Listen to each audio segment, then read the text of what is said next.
Hey everyone, welcome to the Change Stories podcast. Today we have Adam King from Territories.ai. How are you doing, Adam? Doing well, thanks. Glad to be here.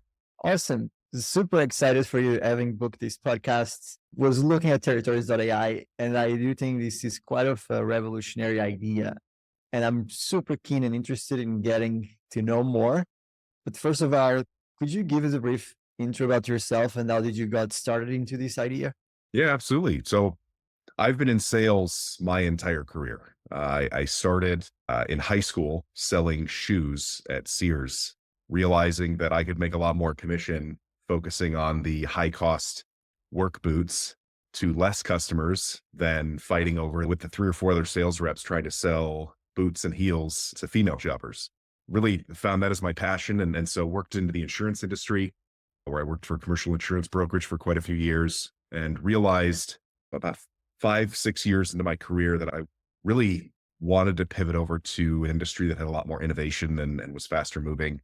And so I went from a relatively established career in insurance over to Qualtrics. So Qualtrics, it's experience management survey research platform. At the time was 60 million in revenue, 200 employees.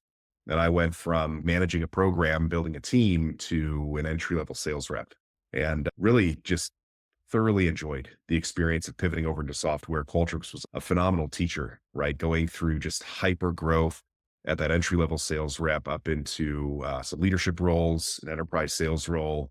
And then the last 4.5 years, I've really gone back to my roots of startups. So being a head of sales, a chief revenue officer for sub 10 million in revenue organizations, one of which was a sub 1 million in revenue organization, and just putting the foundation in place.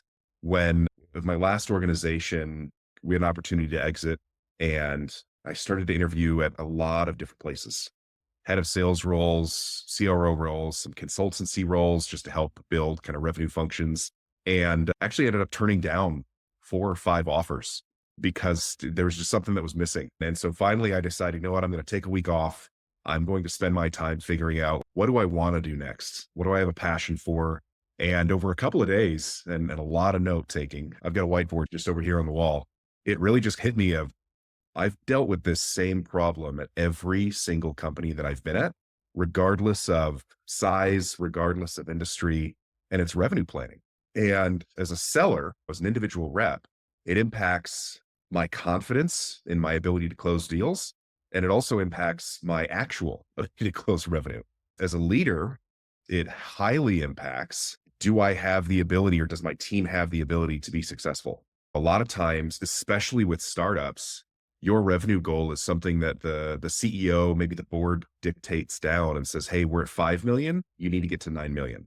And then it's your job with very limited resources to figure that out. Even in larger organizations, it's a top-down model where a combination of finance, the board, the C-suite come to your CRO or your head of sales, your VP of revenue, and say, hey, this is the goal, this is the budget, figure out how to do it. And historically, even with a revenue operations team, that process for small businesses can take weeks.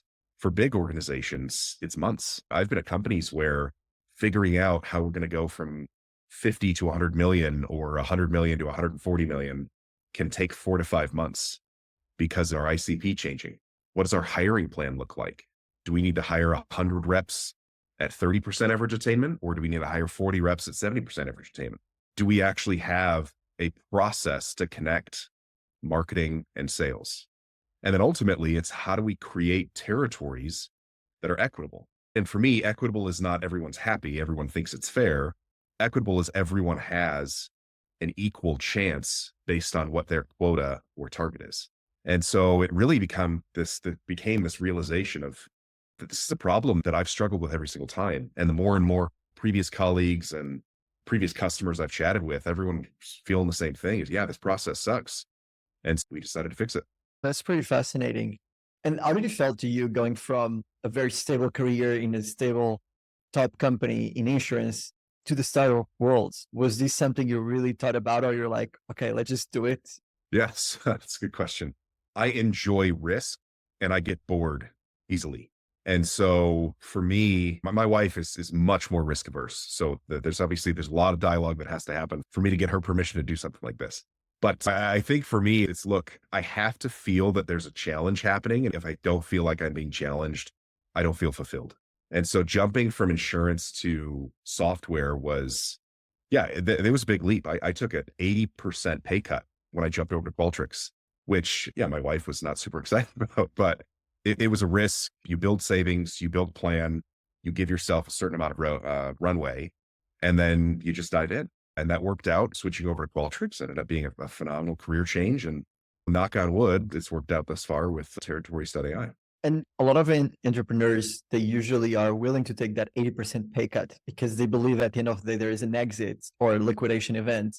Was this something that you had as the Northern Star for all that time or one of your goals? And how was it when you finally had that exit? Was it relieving and you felt, well, I did it?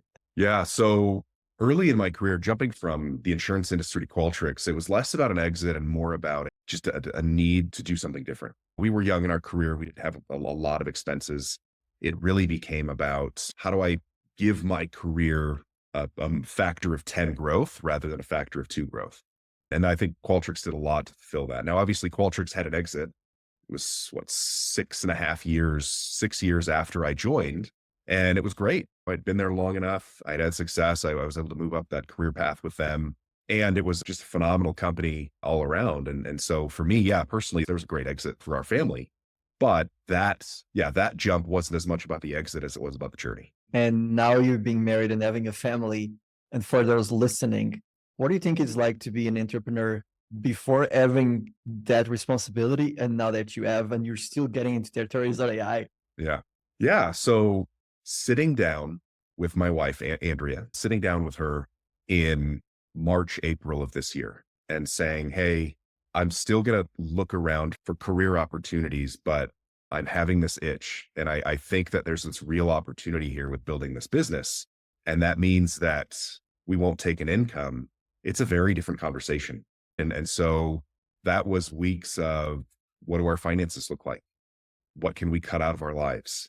Is this something that we're both mutually willing to commit to? Because as much of a financial sacrifice as it is for me to start a business, it's an equal sacrifice on my wife, right? And just her willingness to understand that this is different hours. It's a lot more stress. I've gone bald over the last couple of years. And so I think there's just a lot more to take into consideration. And I had a conversation with one of my sons shortly after starting the company he was asking about, oh, are we making a lot of money because you're a CEO? And the response was actually, no, we're making $0 right now because our company isn't making money. And my 10-year-old had this realization of, I get more allowance. Like I make more money than my dad does. And he offered to loan me some money, which is very generous. But yeah, I think it is a different sacrifice. And you need to be willing to really involve those that are going to be impacted in the decision and understand that it's a different way of operating. Do you think is a path for everyone? For those that are in their office job for the last 10 years, and maybe I should go and do a startup. Maybe I should just quit this, have some money saved up and just fix this problem that I keep having and just go full on all this. Yeah. So I think anyone can be an entrepreneur. This is actually the second company that I've started. The first one was before I was married, really small insurance startup, but I've always had a passion for this. But I think anyone can do this. What I would recommend is first and foremost, assess your willingness to take risk, because as much of a risk as you think it is, it can feel a lot bigger than that. It can feel a lot bigger than that, especially as you're watching your checking and savings accounts go down every month. I think the second thing is if you want to go and leave, like dive full time into starting something new, my personal check mark is 12 months of savings, at least 12 months of savings.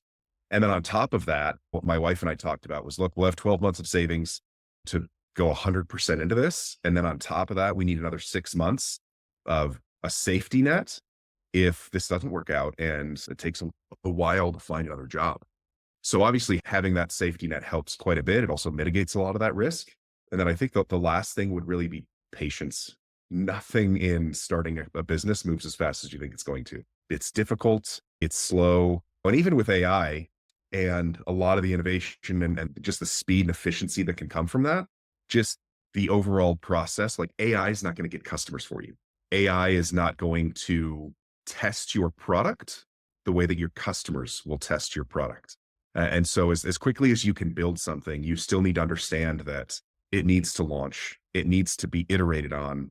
It needs to go through 3, 4, 5, 6 versions before it really becomes something that someone comes and says, hey, I'm willing to pay money for this.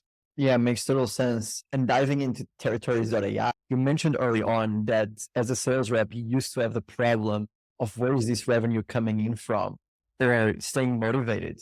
Is this something that you had in your mind as the reason to create this project? And is this what keeps you motivating is, hey, let's figure this out because no one out there has done it, or some might have done it, but I want to do it my way and I want to fix this problem to thousands of people?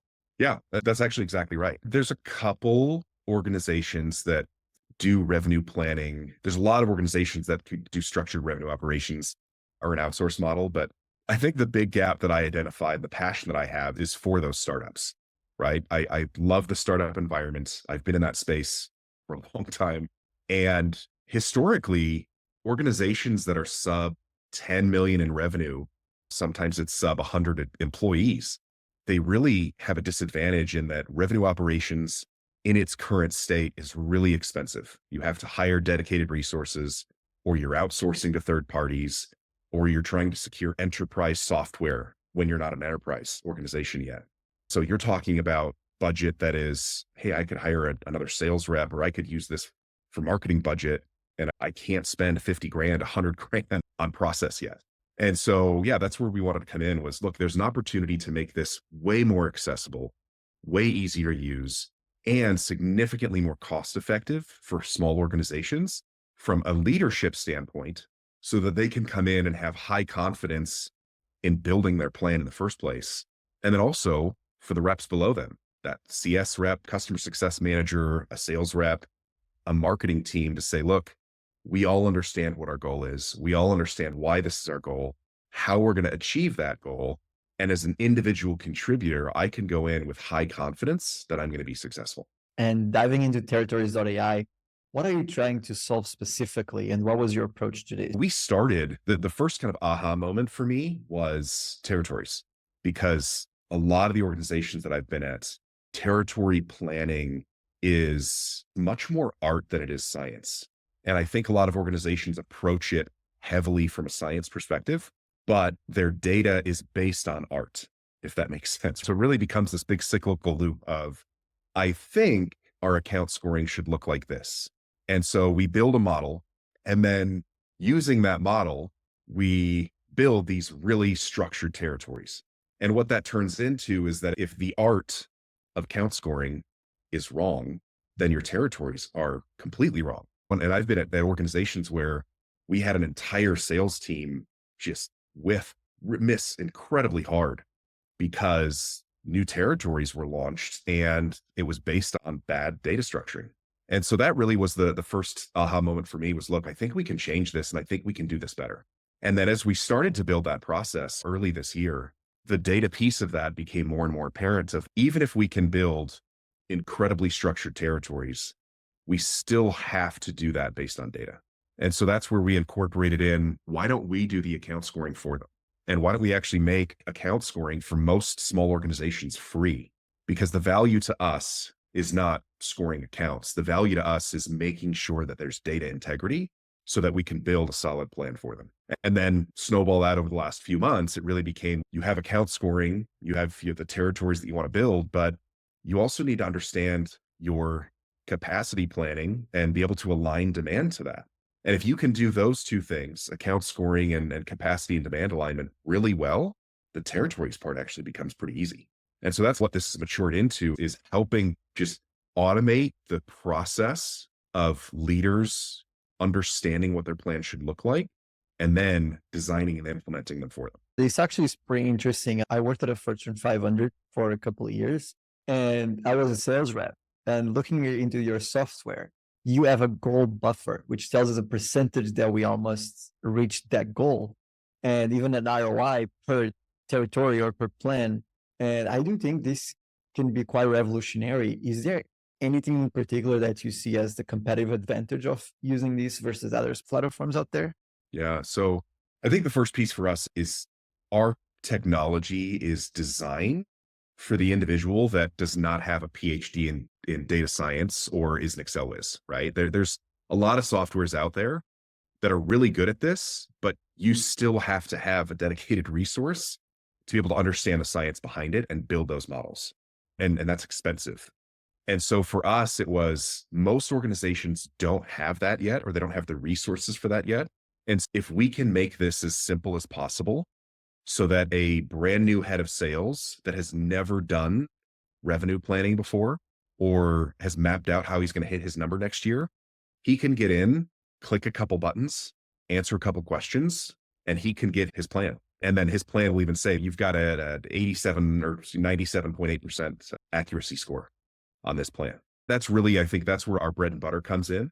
And I think the second piece is we're intentionally pricing this to help smaller organizations compete with larger ones. Because again, they don't have that $150,000 budget either for software or a dedicated person, or a lot of times both, right? Because even if you buy the software, you still need a very experienced person to manage it.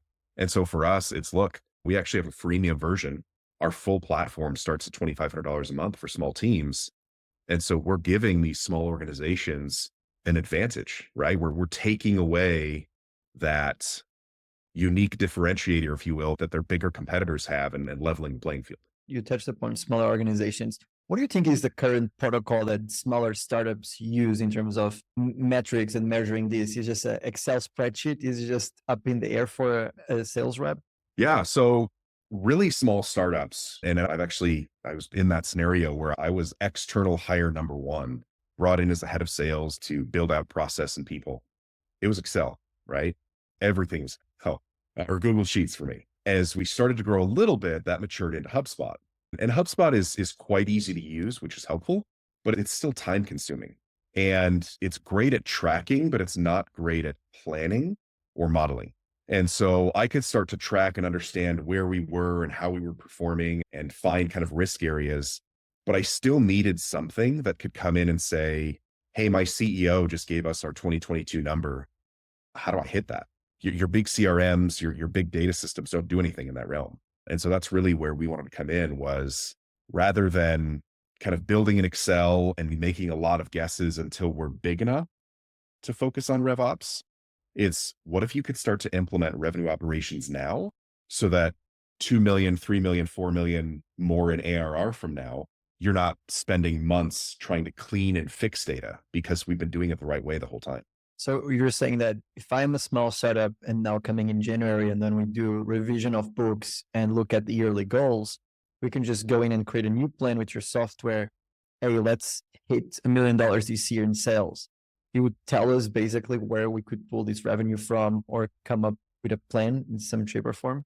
Yeah. Yeah. Across hiring, across territories, across defining, hey, what does our ICP actually look like? Because especially as a startup, one of the hardest things is understanding, am I selling to the right customer? You start with this kind of spaghetti at the wall mentality of, I'm just going to go after everyone, see who actually wants to talk to me. But a lot of times people scheduling initial meetings and having those initial meetings doesn't mean that those are the ones that are going to buy, right? They could just be interested in the area, but you're not a good fit. And so what we really try and focus on is, what do your customers look like today? What does your product roadmap look like over the next 6 to 12 months? Because that obviously highly impacts what your customers could look like. And then what restrictions do you have? So for example, we don't have HIPAA certification. And so our ICP is definitely not healthcare companies. And so by understanding what customers look like today, what our kind of no-go zones are, and then what our roadmap looks like over the next 12, 18, 36 months, that really helps us start to zero in on who does have our best potential spend. Very interesting. And do you have any roadmap plans into integrating AI, and what capacity will AI come in and advise or be usable by the startup planner? Yeah. So V1, we already have quite a bit of AI incorporated into it. Most of our AI right now is on data analysis and output. And so again, where something may take weeks to analyze 100,000 accounts and build account scores and map territories, our system is doing that in a couple of minutes using AI. A lot of that's just machine learning on finding those connections and building those companionships. The second piece for us, when we think about AI, it's really guided around how do we provide more relevant intelligence to the user? For example, the CRO or the VP of revenue operations is utilizing this. And we can tell him with X% of certainty that your ICP is evolving from this to this because of these reasons, right? We can tell the individual sales rep who logs in and sees, hey, this is my new territory for this quarter, for this year. This is what changes have happened in your territory. This is why. And most importantly for the rep, this is how it's going to help you be more successful. One of the things that I'm really excited about with AI is the ability to incredibly and strategically personalize account books or territories for reps. A lot of organizations talk about verticalization or specialization of reps. And that doesn't really become an opportunity until organizations get large enough to say, hey, we're going to build a financial services vertical. But what we're finding is that if Jane has a standard geographic territory like most reps, or is managing a lot of inbounds like most reps, but our system is identifying that she has a 40% better close rate in healthcare than anyone else in the business, why are we not personalizing a book of business for Jane that focuses more on healthcare? Because that will dramatically improve, obviously, her revenue output. Steve is awful at healthcare, right? He doesn't have good candor. He's not, he doesn't understand the nuances of the healthcare industry with your specific product. But Steve's doing phenomenal with financial services because his background, he used to work for a bank. And so for us, it becomes less on your organization needs these types of generic territory plans. And it becomes a lot more about how do we create unique territory plans based on every single individual skill set. That makes a lot of sense. And now thinking about it, you're saying that basically AI can come in, analyze all the data, like this financial experts modeler, and tells us, hey, Antonio, you are missing out on XYZ and you can focus more and revenue increases 10x or 20x. Save your time. Yeah. What was used before? Was it someone from accounting or was your sales manager that could tell you this and now AI could replace the sales manager in a way?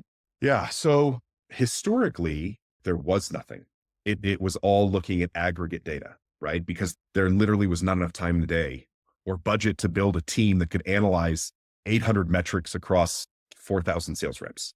As software has matured, you have a lot of software out there today, Gong and Clary and others that are in kind of the revenue intelligence, revenue productivity space, that they provide AI driven coaching on individual deals and calls, right? How do I get better at closing this deal? How do I do X? What we're focusing on is less one-to-one deal coaching and more, let's actually look at the 30,000-foot view and see if we're even focusing on the right things. Rather than this individual deal, should Adam be working healthcare deals? Could Adam be doing better at A, B, and C instead? And that's where I think AI is taking a lot of the differences. Step one was aggregate level reporting. Step two in AI, which is really prevalent, is looking at these really small one-to-one relationships. Step three with AI, which I think is really exciting for me, is I can now look at one-to-one relationships and one-to-many relationships. So essentially, you're saying that AI is not only replacing one person either, but probably an entire department team. And you can build this into your SaaS, and now it's able to advise reps in micro and medium-sized companies on their revenue and potentially make them generate a 5x, 10x over time. Yeah. And our goal is, I don't know that AI's, in my opinion, is never going to fully replace people. I hope not, because I think AI could probably be a pretty good CEO at some point too. But what I think AI is really designed to do is help automate tasks. You've got Salesforce and HubSpot that are doing AI agents for support calls. You've got a lot of AI SDRs, which we'll see how that goes. I think, again, sales is a little bit more of a nuanced relationship there. But what I think AI and revenue ops can really help with is I don't need a team of 5, 10, 15 RevOps analysts or specialists that are sifting through data day after day. I need a team of 2 to 3 specialists that can help my organization focus on strategy and execution, right? And it's really just enabling those teams to focus on outcomes rather than spreadsheets. And that's where I see AI being really valuable, is giving human beings back the ability to focus on outcomes rather than focusing on just living in spreadsheets and data all day. Yeah, that makes a lot of sense. And I do think the AI agent narrative that we just keep seeing is these agents being created and they can design and work on a specific task over time and fix our problems, but they don't replace us and they just complement us in a way. Yeah. And that Yeah. sounds like an interesting future, but I'm very keen to see the AI CEO coming in for a company one day. Yeah. Yeah. Who knows? 3 years from now, maybe I'm the one sitting on the sidelines watching AI be a much better CEO than I am. That'll be quite interesting. And let's say if we're doing a time machine and you could speak to your first version when you're building your first startup or when you joined Qualtrics, what would you tell yourself? That's a good question. All right, going back to 2013, when I first started Qualtrics, I think the biggest piece of advice I would give myself is let go of your ego. I struggled. And I'm sure if anyone tracked down my manager, James Sukon, from my early years at Qualtrics, I came in having a pretty solid career in insurance, financial services, and really confident in my own abilities. And I even remember in the interview process, Qualtrics had this interview roundtable where I think there was 6 or 7 managers in a panel interviewing me. And I'm pretty sure that 4, maybe 5 of those 6 managers just absolutely hated me and didn't want to hire me at Qualtrics because I came in so cocky, again, because I was really confident. I had a lot of success. And James was kind enough, if you will, or maybe he saw something that I didn't see yet. And he offered me the job. And my first 6 months at Qualtrics were really hard. Pivoting to software is such a different monster, right? Insurance, one, it's a required element. So you're not selling this latent pain, this thing that people don't know they need. Everyone knows they have to have insurance. And from a commercial standpoint, I was working with large corporations spending tens or hundreds of millions of dollars a year on their insurance. And it's a very different conversation than getting a head of marketing to drop 25, 50K, or even $10,000 on a new piece of software. And so I just fell flat on my face. I had 2 quarters of 0 revenue in a row. My third quarter was, I think I showed up on the board, but it wasn't great. And it really was that first year. I remember it was going into Christmas and I sat down with my manager and said, look, do I belong here? And I think going back again, having that time machine, if I could sit down and just say, you need to be humble. You need to understand that failure for you right now is going to be the best thing for you to learn. I think I would have been a much different place. And I would say that's true for everyone, especially starting a business. Like failure is not something to be afraid of. Failure is something to embrace. And that doesn't mean fail over and over and over again.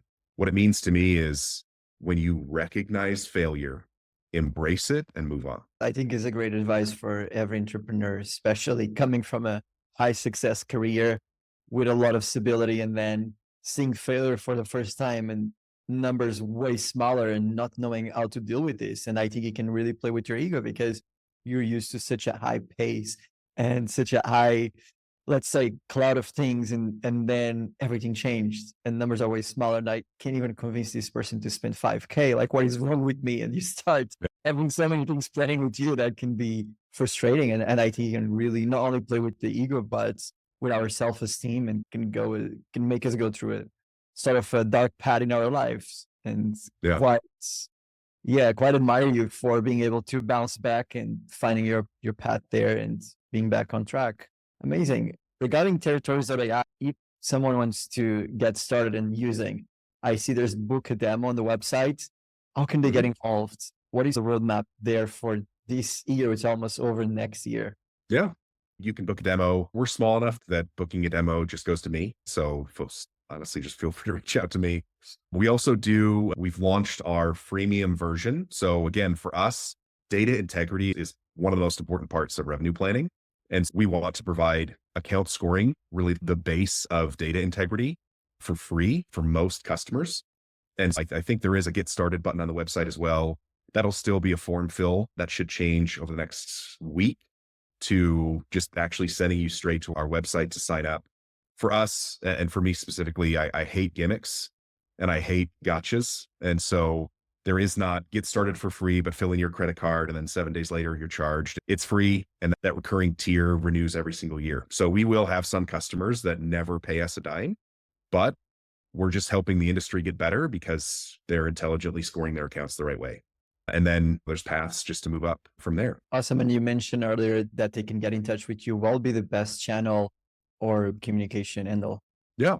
Again, the website's an easy way. My email is adam.kling@territories.ai.